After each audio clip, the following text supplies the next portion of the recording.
47 জন police কর্মকর্তা নিয়োগ করেছেন, কোনো হিন্দু নাই। তো কেন এই পর্যন্ত যতগুলি সচিব, অতিরিক্ত সচিব পদায়ন করেছে, একজন হিন্দু নাই। আমরা পার্লামেন্টে পৃথক নির্বাচনের মাধ্যমে আমাদের সংরক্ষিত আসন চাই। বেশি দিন আগের কথা নয়, কয়েকদিন আগে বংশাল হরিজন পল্লীতে 150 বাড়িঘর ভেঙে ফেলা হয়েছে। পার্লামেন্টের 17 জন এমপি ছিল, হিন্দু এমপি, একটা কথা উচ্চারণ করে নাই, একটা টু শব্দ করে নাই। 150 পরিবার রাস্তায় তাদেরকে ফেলে দেওয়া হয়েছে। আমাদের গোবিন্দ পাওয়ানি দাদা গিয়ে এখানে প্রতিবাদ করেছেন, অথচ পার্লামেন্টের 17টা আওয়ামী লীগের এমপি ছিল, তারা কোনো কথা বলে নাই।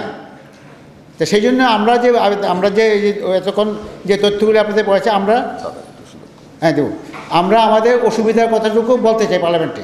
আমাদের নিয়ে ডোনাল্ড ট্রাম্প কথা বলুক, ইন্ডিয়ার তারা কথা বলুক, তারা ভোট বাড়াক, সেটা আমাদের নিয়ে বলবে কেন, আমাদের কেন দাবাগুটি ব্যবহার করবে?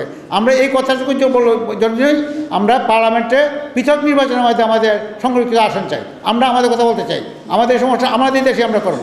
আর একটা ছোটো কথা বলে আমি শেষ করবো। আমাদের এখানে আরেকজন প্রতিনিধি আছেন, বৈষম্য বিরোধী সরকার গোবিন্দদা বলেছেন 252 জন আইন কর্মকর্তা নিয়োগ করেছেন, একজন মাত্র আমাদের হিন্দু। 47 জন পুলিশ কর্মকর্তা নিয়োগ করেছেন, কোনো হিন্দু নাই। তো কেন এই পর্যন্ত যতগুলি সচিব, অতিরিক্ত সচিব পদায়ন করেছে, একজন হিন্দু নাই। আর্মি অফিসার তো নাই, কোথাও নাই। তো আমরা বৈষম্যহীন বলছেন। গতকালকে দেখেন রংপুরে আমাদের কিছু সন্ন্যাসী, কিছু ধর্মীয় নেতারা মিটিং করতে গিয়েছেন, আপনারা দেখছেন পত্রিকায়। তাদেরকে জায়গা দেওয়া হয় নাই, তাদেরকে হোটেল থেকে বের করে দেওয়া হয়েছে, তাদেরকে মাঠে জায়গা দেওয়া হয় নাই।